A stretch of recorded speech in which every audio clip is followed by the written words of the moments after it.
बड़ी खबर first India news की खबर के बाद एक्शन में अब आ चुका है आबकारी विभाग। दरअसल आबकारी विभाग ने बकाया राजस्व वसूली के लिए अभियान शुरू कर दिया है। 1 से 30 सितंबर तक बकाया वसूली के लिए विशेष अभियान चलाया जाएगा। आबकारी आयुक्त कुमार पाल गौतम ने सभी अफसरों को निर्देश दे दिए हैं। वित्त वर्ष 2021-22 के 2842 प्रकरणों में 1076.45 करोड़ की राशि बकाया है। इससे पहले 31 मार्च 2021 तक की बात करें, 2191 मामले 256 करोड़ 40 लाख बकाया। अभियान में पुरानी बकाया के विरुद्ध अधिकतम राजस्व वसूली के निर्देश मिल चुके हैं। इसके अलावा कमिश्नर ने कहा है कि एसडीआरआई के जरिए बकायेदारों की संपत्तियां बताई गई है। अब इन बकायादारों की संपत्तियों की कुर्की करते हुए नीलामी की जाएगी। भू राजस्व अधिनियम 1956 के तहत संपत्तियों की नीलामी के निर्देश है और वाकई में ये बहुत बड़ा निर्देश फिलहाल दिया गया है। लेकिन इस खबर को फर्स्ट इंडिया न्यूज ने लगातार प्रमुखता से दिखाया। हमारे सहयोगी काशीराम लगातार रिपोर्ट दिखाते रहे और इस वक्त न्यूज रूम लाइव से काशीराम हमारे साथ जुड़ गए हैं, उनसे ज्यादा अपडेट लेंगे। काशीराम, आखिरकार यहां पर फर्स्ट इंडिया न्यूज का एक बार फिर से असर देखने को मिला है, क्योंकि लगातार हम इस पूरे मामले को उठा रहे थे और अब बहुत बड़ा निर्देश दिया गया है कि अब इन संपत्तियों की नीलामी होगी। विस्तार से पूरे मामले को जानना चाहेंगे।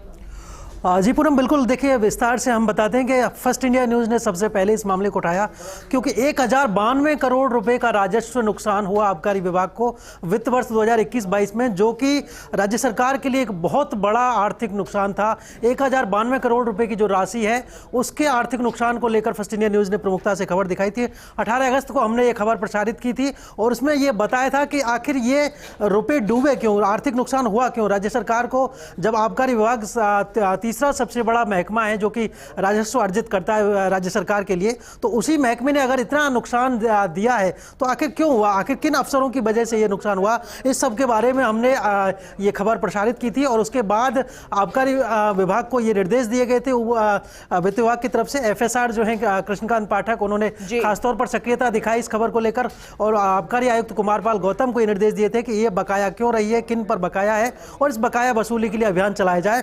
तो अब वो अभियान शुरू कर दिया गया है। आबकारी आयुक्त कुमार पाल गौतम ने आदेश जारी कर दिए हैं कि 1 से 30 सितंबर तक बकाया जो राजस्व वसूली है उसको वसूलने के लिए अभियान चलेगा और 1076 करोड़ रुपए की राशि जो है बकाया वो मानी गई है कि इस वित्त वर्ष में रही थी बकाया।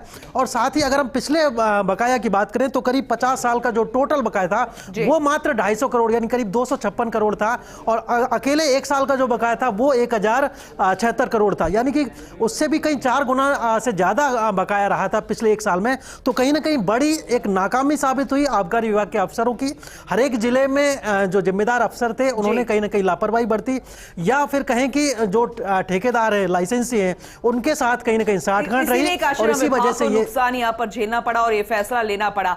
लेकिन जरा ये समझाइएगा कि नीलामी की प्रक्रिया जो है वो किस तरीके से रहने वाली है। तारीख तो आपने बता दी, लेकिन इस बीच कोई बकायादार अगर ये कोशिश करता है कि उस संपत्ति जो है वो नीलाम ना हो और वो किस तरीके से उसे बचाने की कोशिश कर सकता है, तो क्या इसके भी कोई नियम कायदे बनाए गए हैं?